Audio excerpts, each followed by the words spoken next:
Vamos con... Bien,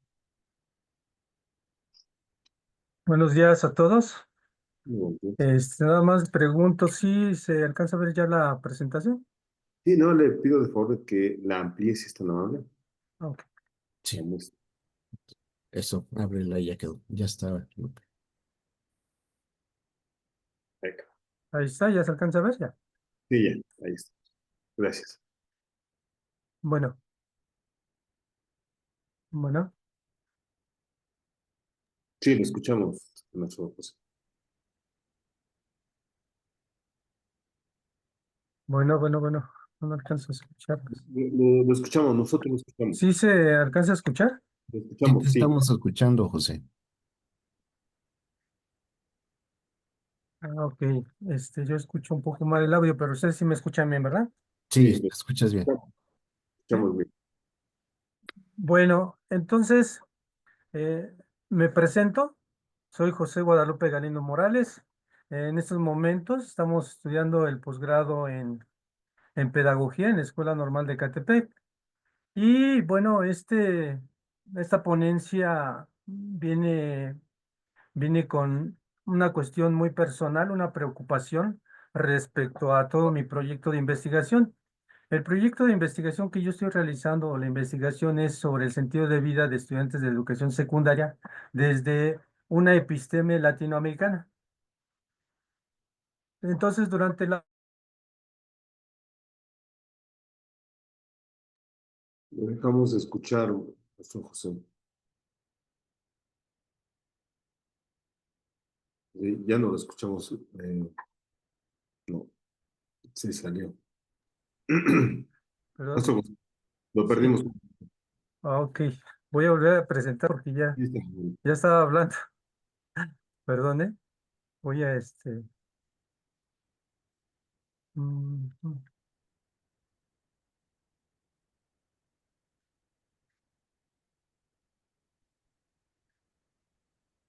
¿Ya? No, todavía no. Listo, ya está. Ah, ok. No sé hasta dónde nos quedamos, pero bueno. Empezando esto. Ah, ok. Muchas gracias. Bueno, me presento José Guadalupe Galindo Morales de la Escuela Normal de Catepec. En estos momentos estoy llevando a cabo una investigación respecto al sentido de vida de los estudiantes de educación secundaria desde una perspectiva latinoamericana.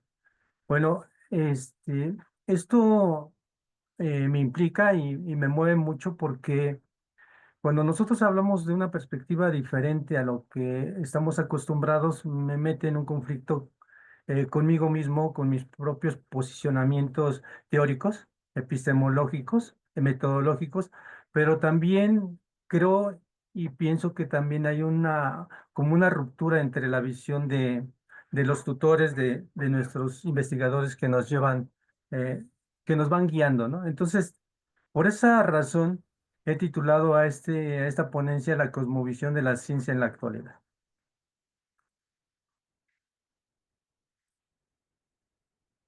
Bien, el índice que voy a desarrollar son con los siguientes puntos. Claro que sería imposible, ¿no? Como todos lo hemos visto, abordar tanto conocimiento teórico o práctico, solamente vamos a estar como pincelando algunas cuestiones, ¿no? Teóricas, desde la ciencia de la cosmovisión premoderna, la moderna, la posmoderna, transmoderna y la última, la holística. Bien, entonces nosotros cuando hablamos de ciencia en la actualidad nos remontamos a ese concepto de desarrollo, ¿no? Nosotros sabemos que históricamente el hombre cuando empieza a utilizar eh, sus manos para hacer sus actividades se da cuenta que ciertas herramientas simples le ayudan a mejorar su bienestar ahí natural, ¿no? Y con el paso del tiempo esas herramientas simples se convierten en herramientas complejas. Al mismo tiempo viene un desarrollo pues netamente material tecnológico. Entonces la ciencia y la tecnología desde sus inicios empiezan a tener una relación estrecha y empieza a tener un desarrollo pues exuberante y todo lo que conocemos en la actualidad, tanto vehículos de transporte como medios de comunicación, aeronáutica, tecnología, de inteligencia artificial y todo lo que conocemos, ¿no? Entonces, creo que la ciencia y la tecnología, claro que han beneficiado al hombre, ¿no? Sin embargo, también cuando se revisa qué es lo que ha hecho, se ven las consecuencias, ¿no? Entonces, Adam Schaff, él señala que ha habido una serie de consecuencias negativas contra el medio ambiente, la destrucción de los pueblos originarios, eh, destrucción de las epistemologías otras, ¿no? Entonces, creo que es importante entonces nuevamente como contextualizar hacia dónde va la ciencia, ¿no?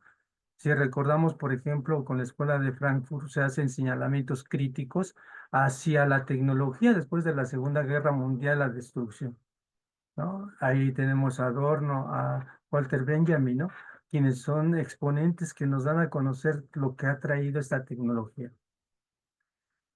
Hablar de ciencia, pues es abrumador, ¿no? Hay un libro que se llama Filosofía de las Ciencias en las Humanidades y Sociales, abordado por Mardones y Ursúa, quienes hablan acerca de la filosofía de la ciencia y desarrollan desde el origen, ¿no? Desde Aristóteles, desde el Herclé y el Bernstein, ¿no? Del que se habla cómo la ciencia viene desarrollándose y sigue en la actualidad.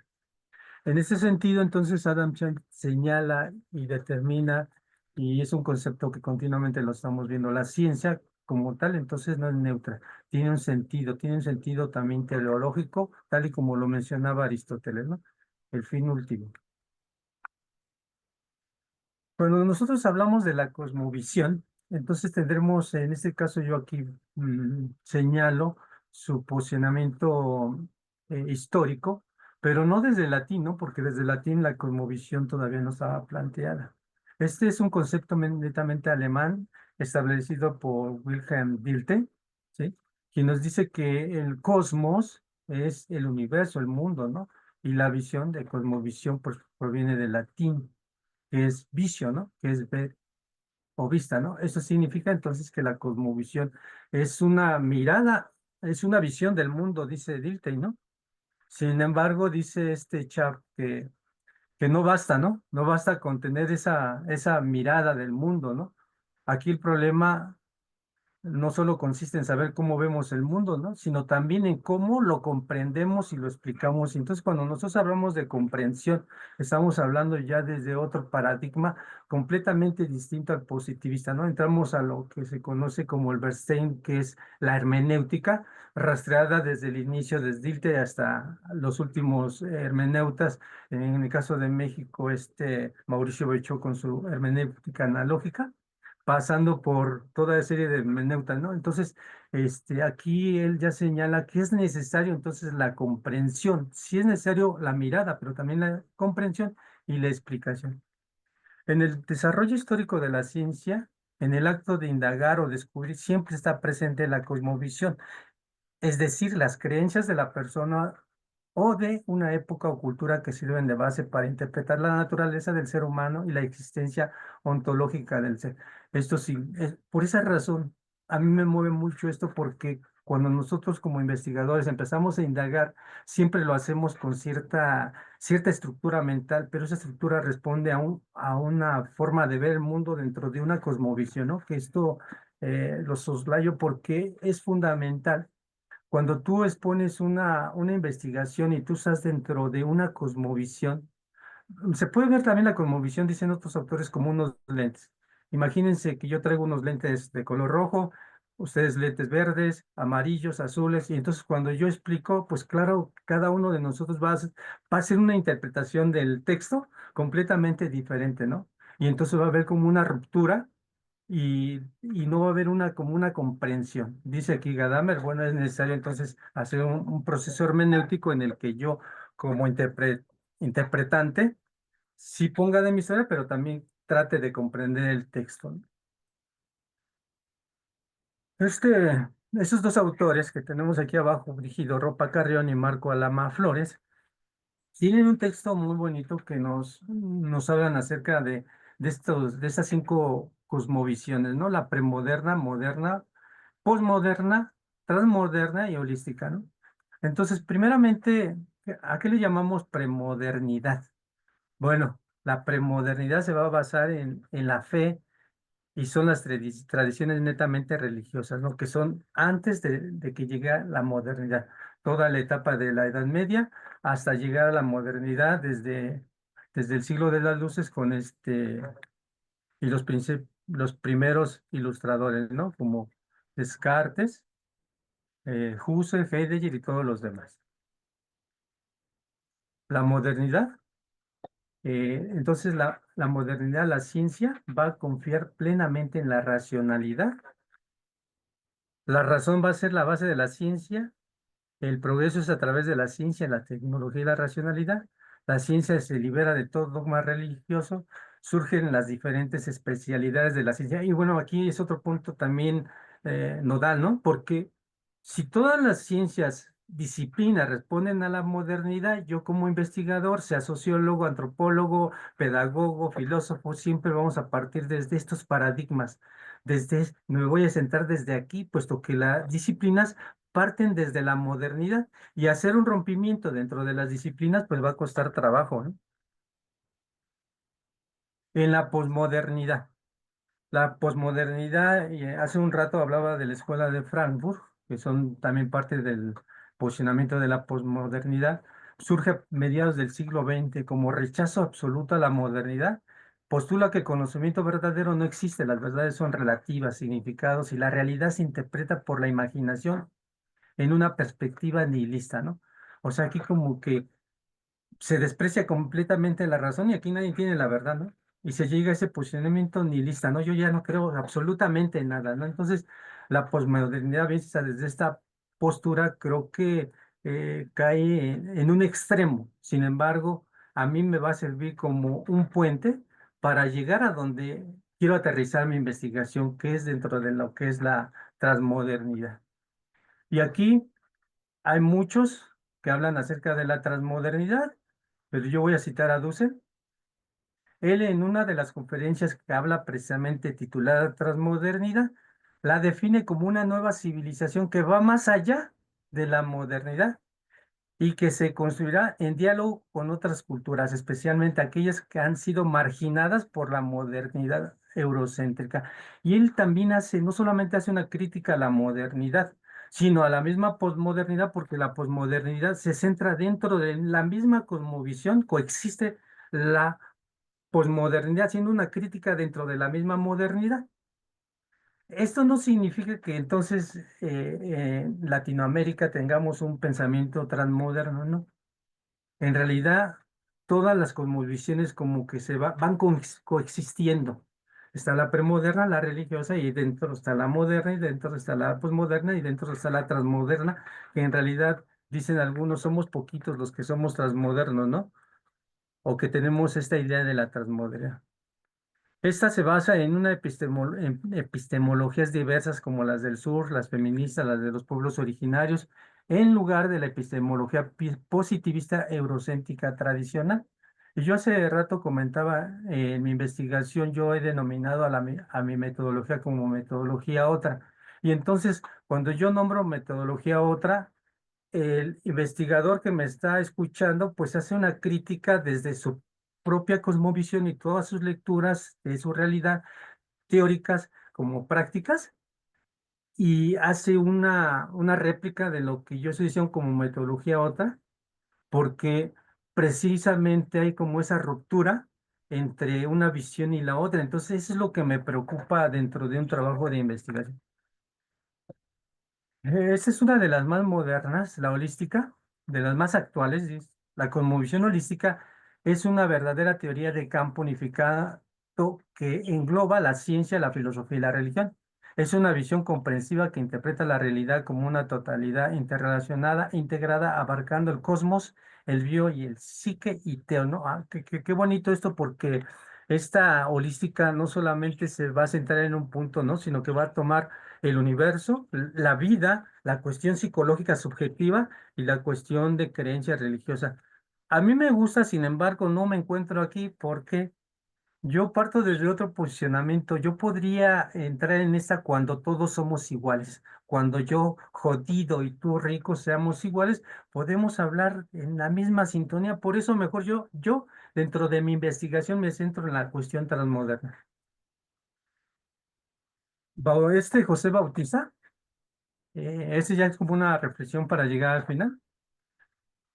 Él dice que también es mencionada en textos académicos como un autor que aborda el concepto de locus de enunciación latinoamericano, explorando lo que significa pensar desde las realidades no occidentales. Bueno, esta reflexión viene porque entonces yo, investigador, tengo un posicionamiento, vivo en un lugar, vivo en un tiempo, vivo con ciertas ideas y cuando yo hablo, hablo desde mi experiencia y desde mi tiempo y desde lo que yo soy. Entonces yo tengo un locus de enunciación. Por eso José Bautista dice que hay que tener un reconocimiento de ese locus de enunciación y se dé a conocer, ¿no?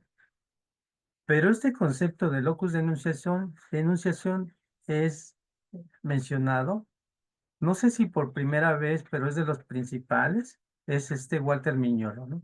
Él dice, el locus de enunciación no es solo una posición física, sino la posición ideológica, social, histórica y cultural del sujeto que habla y escribe. Argumenta que este lugar determina la perspectiva y los valores que subyacen a cualquier discurso, especialmente en relación con las dinámicas de poder y la colonialidad del saber. Esto él lo señala en un artículo que elaboró en el 95 titulado Sujetos discentes, roles sociales y formas de inscripción. Y ya para terminar, yo dejaría la siguiente pregunta. Estos autores que yo señalé hablan de 5 cosmovisiones, cosmovisiones como esos grandes paradigmas, ¿no? Pero yo aquí tengo también una ruptura, porque en mi investigación yo hablo de la experiencia como la base principal del sentido de vida de los estudiantes. Y la experiencia es particular, es propia y es singular. Por lo tanto, yo hago una reflexión. Por lo tanto, cada uno tiene su propia cosmovisión. Y los dejo con eso. ¿Será que nada más existen estas 5 y todas las culturas que no se mencionan no tienen su propia cosmovisión? Y esas experiencias individuales no tendrán su propia forma de ser y de estar en el mundo. Y con esto termino. Muchísimas gracias. Gracias, maestro René. Perdón, maestro José. Nos deja pensando, ¿eh? Y yo creo que es algo que nos tenemos que llevar, reflexionar, obviamente, pero si alguien de ustedes, de los participantes, quiere dar contestación o si gusta dar contestación a la pregunta de maestro José, yo la verdad es que la voy a pensar, voy a reflexionar bastante en esto, ¿eh? Muy interesante, maestro José, gracias. Bueno, con esto concluimos la participación de todos los ponentes. Nos queda prácticamente 25 minutos y estos minutos que